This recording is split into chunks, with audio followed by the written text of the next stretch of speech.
Installation in progress. Hello guys, welcome to my channel. आज हम press tool के 150 question करने वाले हैं, तो आज उसके बारे में बताने वाला हूँ मैं।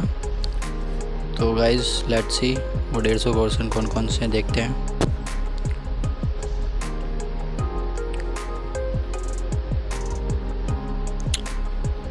पहला क्वेश्चन है हमारा, press tools are generally dash working process. Press tool हमारा कौन सा वर्किंग प्रोसेस है? जनरली ये कोल्ड वर्किंग प्रोसेस है दोस्त। सेकंड क्वेश्चन है, shaving and trimming are dash operations. ये कौन से ऑपरेशंस होते हैं? ये सेकेंडरी ऑपरेशंस होते हैं। थर्ड है, 2 और 3 side cutting and 1 side bending is called dash. उसे क्या कहते हैं? जिसमें 2 साइड कटिंग हो और 1 साइड बेंड हो, उस प्रोसेस को लेंसिंग बोलते हैं। The size of standard cut band is. Fourth question है, the size of standard cut band is. तो कट बैंड का साइज़ क्या होता है? स्टैंडर्ड साइज़ क्या होता है कट बैंड का? वो होता है गाइज 1/3 ऑफ शीट थिकनेस।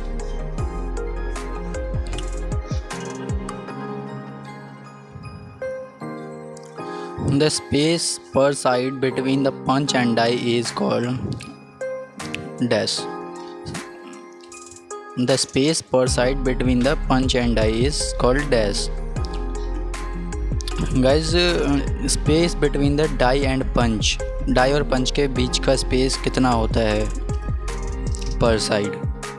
तो वो हमारा क्लियरेंस कहलाता है। एक्चुअली हमारा डाई कितने साइज़ का होगा और पंच कितने साइज़ का होगा, और उसके बीच में जो भी गैप होगा वो क्लियरेंस कहलाता है। तो गाइज़ अब 6th क्वेश्चन पे आते हैं। 6th क्वेश्चन है, press tools are suitable for dash components. Press tool किस चीज़ के लिए जाना जाता है? प्रेस टूल किस चीज़ में सुटेबल होता है? तो ये शीट मेटल में सुटेबल है, शीट मेटल के कंपोनेंट्स बनाता है। तो इसमें आएगा press tools are suitable for sheet metal components. And 7th question is, in optimum cutting condition the cut band will be dash of sheet thickness.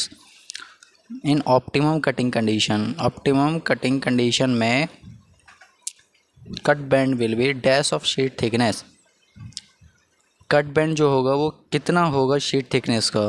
तो ये सेम एज क्वेश्चन 4th है, 1/3 of the sheet thickness. ये 8th question है हमारा, broaching is and dash cutting operation.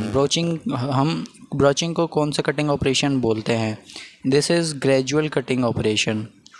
Broaching is and gradual cutting operation. And 9th question is, cutting clearance is expressed as dash. Cutting clearance जो है उसे हम किस तरह से एक्सप्रेस करते हैं? mm per side. Cutting clearance is expressed as mm per side. And 10th question is guys, the male part of a tool is called.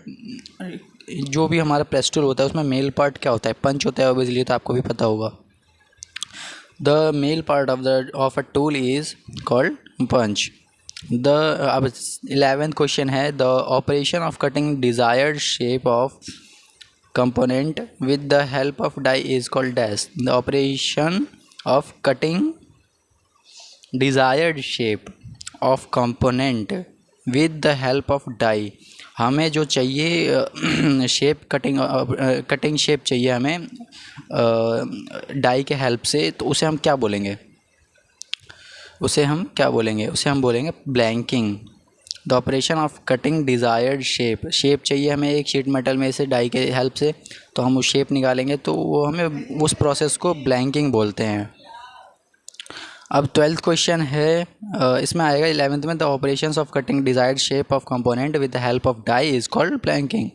And 12th question is, the space per side between the punch and die is called. ये हमने पहले भी पढ़ा था, तो इसको clearance बोलते हैं। स्पेस पर साइड मतलब डाई और पंच के बीच का स्पेस मतलब गैप क्लियरेंस कहलाता है। The space per side between the punch and die is called clearance.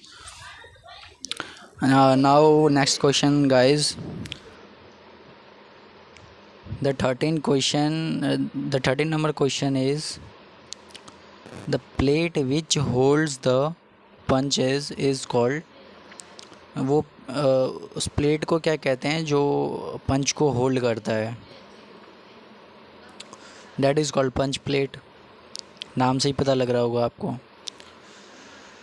दोस्तों. और 14 क्वेश्चन है, for sheet thickness less than 1 mm we use dash type of stripper. 1 mm से कम वाला शीट थिकनेस अगर हो हमारा टूल में लगाना हो हमें, तो हम कौन सा स्ट्रिपर यूज़ करेंगे? For sheet thickness less than 1 mm we use. 1 mm से नीचे वाले शीट थिकनेस के लिए हम कौन सा स्ट्रिपर यूज़ करते हैं, कौन से टाइप का?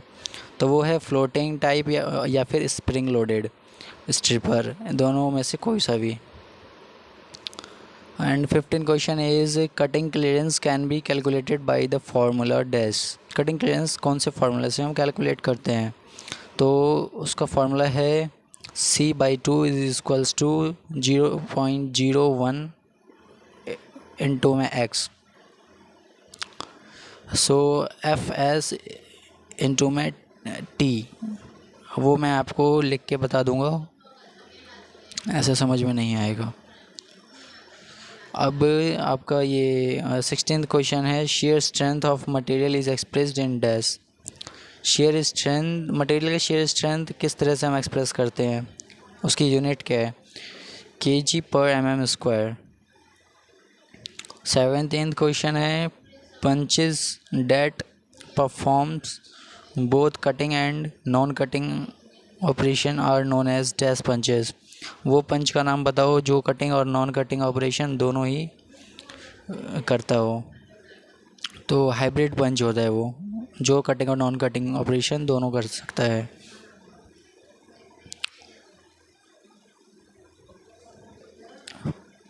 IS condition for HCHCR material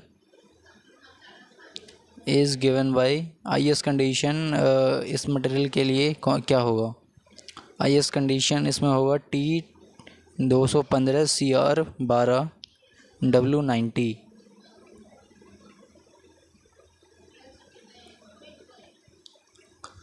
T215 CR12 W90, इसका ये आंसर है.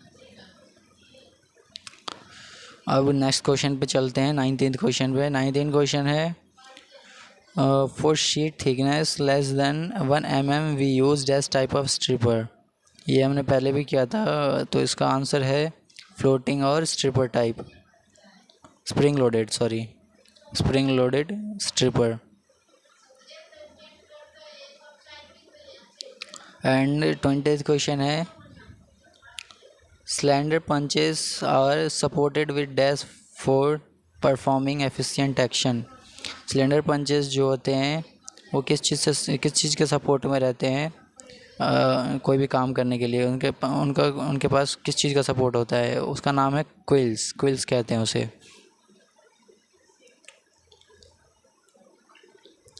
अब 21 क्वेश्चन है, during bending dash direction is to be observed carefully. Bending के टाइम हमें किस डायरेक्शन का ख्याल रखना चाहिए? कौन सा डायरेक्शन हमें केयरफुली ऑब्जर्व करना चाहिए? Grain direction. बेंडिंग के टाइम पे हमारा ग्रेन डायरेक्शन ऑब्जर्व होता है. कौन सा डायरेक्शन ऑब्जर्व होता है, हम कौन सा डायरेक्शन ऑब्जर्व करते हैं बेंडिंग के टाइम? तो उसका नाम है grain direction.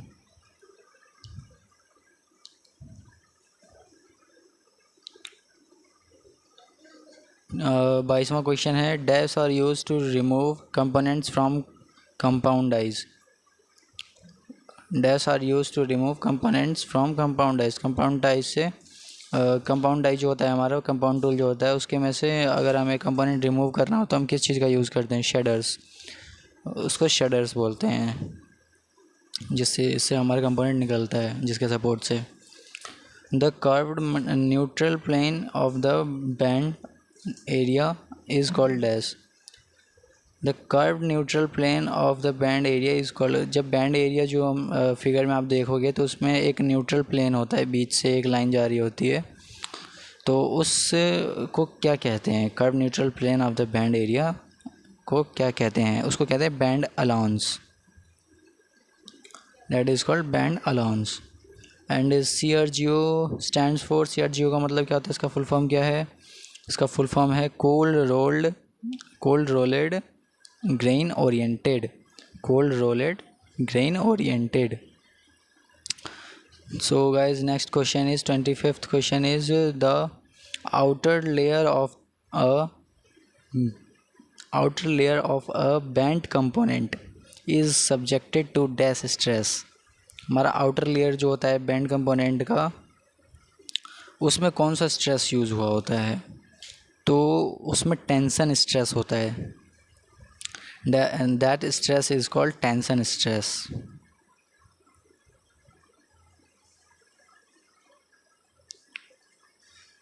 So guys, 26th question is shear strength of material is expressed in, ये हमने पहले भी किया था। शेयर स्ट्रेंथ का हमारा किस चीज़ में किस तरह से एक्सप्रेस करते हैं, उसका यूनिट क्या होता है? Shear strength of material is expressed in kg/mm²। 27th question is spring loaded stripper are also called dash strippers। Spring loaded stripper को हम और कौन सा स्ट्रिपर कहते हैं? इसका दूसरा नाम क्या है? स्प्रिंग लोडेड स्ट्रिपर को हम प्रेशर पैड भी कहते हैं, pressure pad stripper.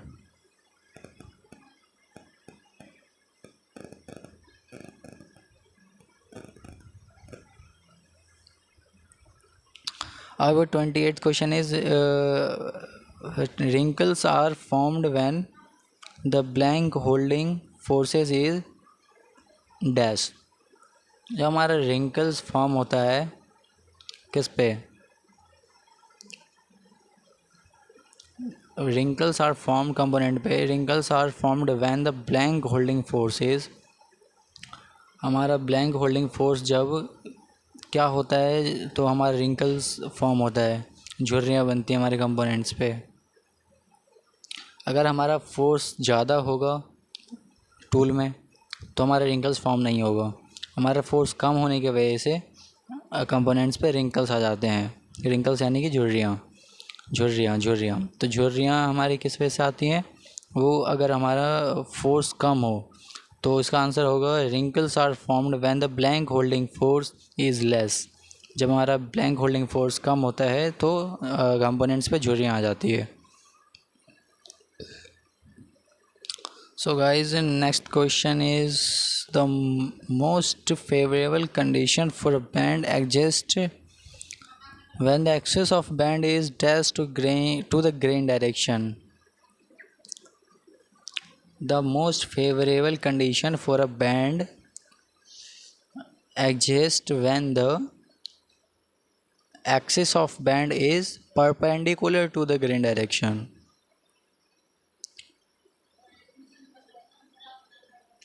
Our next question is 30. Dash are used to control the metal flow in draw dies।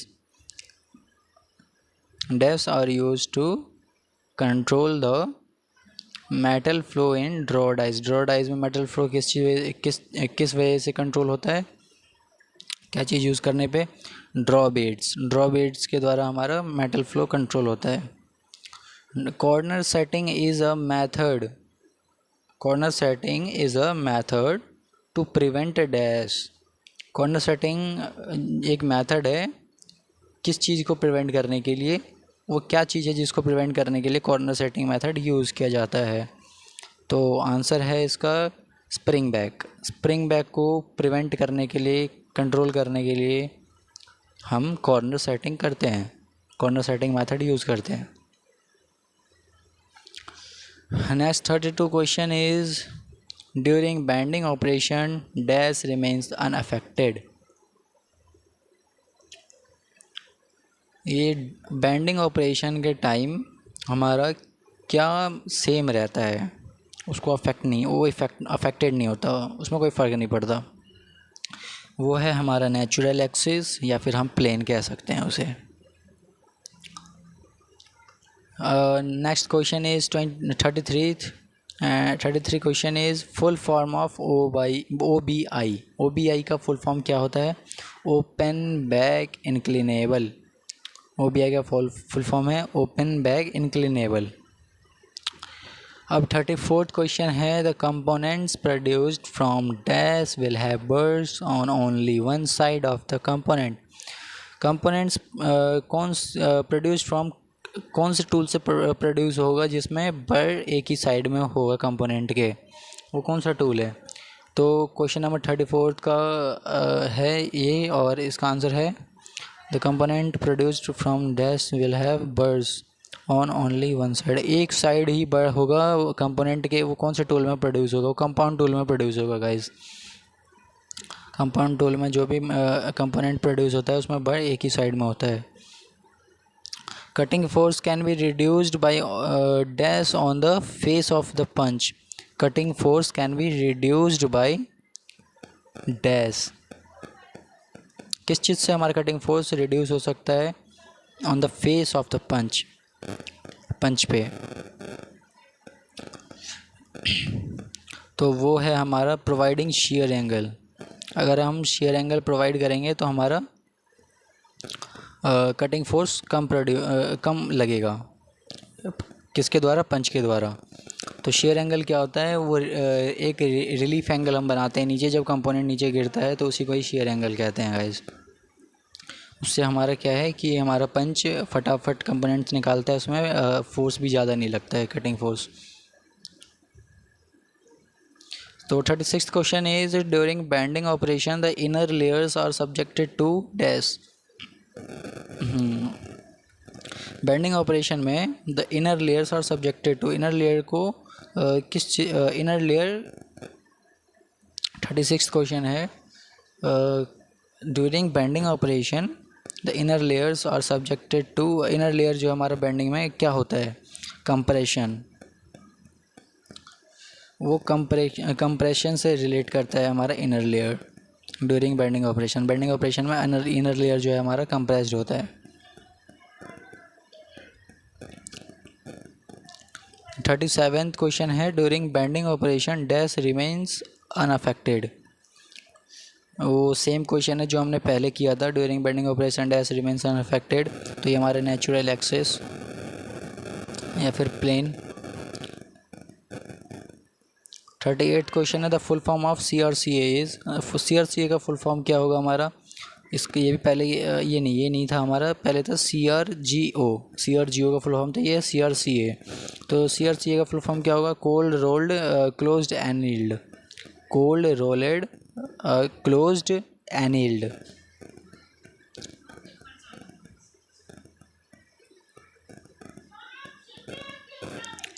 Guys, 39th question is the reciprocating member of the press is called as। Press का उल्टा क्या होगा? Press में सबसे opposite side का member क्या है? एक प्रेस टूल है, उसका सबसे अपोजिट साइड का एक पार्ट है, उसका क्या नाम है? RAM. That is called RAM. The reciprocating member of the press is called RAM। 40th question is dash operation cuts out various shape from the edge of workpiece material। Dash operation cuts out various shape from the edge of workpiece material। वो कौन सा operation है जो कि तो अलग अलग तरह के शेप काट सकता है? That is called notching. अलग अलग various shape from the edge of workpiece material. Workpiece material के एज पे करते हैं हम, that is called notching. Notching से हम वर्कपीस मटेरियल के एज पे अलग अलग तरह के शेप बना सकते हैं। Punch back is also called edge. Punch back को हम और क्या कहते हैं? पंच बैक को हम थर्स प्लेट भी कहते हैं। और 42 question is bottom plate is also called as। 14th question is bottom plate is also। bottom plate को और क्या कहते हैं हम? बेस प्लेट कहते हैं, डाई शू कहते हैं, या फिर बोल्स्टर प्लेट कहते हैं। बॉटम प्लेट को हम बेस प्लेट, डाई शू और बोल्स्टर प्लेट भी कहते हैं। And dowels are use for, dowels किस लिए यूज़ करते हैं, लोकेशन के लिए, locating the component, locating the plates, we use dowels. So guys आज हमने 43 क्वेश्चन कर लिया है। अब नेक्स्ट पार्ट के वीडियो में आपको आगे के क्वेश्चंस देखने को मिलेंगे। सो गाइज़ कैसा था वीडियो कमेंट में बताएं, और यूज़फुल था तो शेयर करें एंड लाइक एंड सब्सक्राइब करें चैनल को। आपको ऐसे ही वीडियोज़ आप मेरे चैनल पे मिलते रहेंगे, पेस्टूल के रिगार्डिंग, मोल्ड के रिगार्डिंग, और अलग अलग तरह के टेक्निकल लाइन में, जैसे कि industrial related, all the videos you will get from my channel. Thank you guys, thank you so much for your precious time.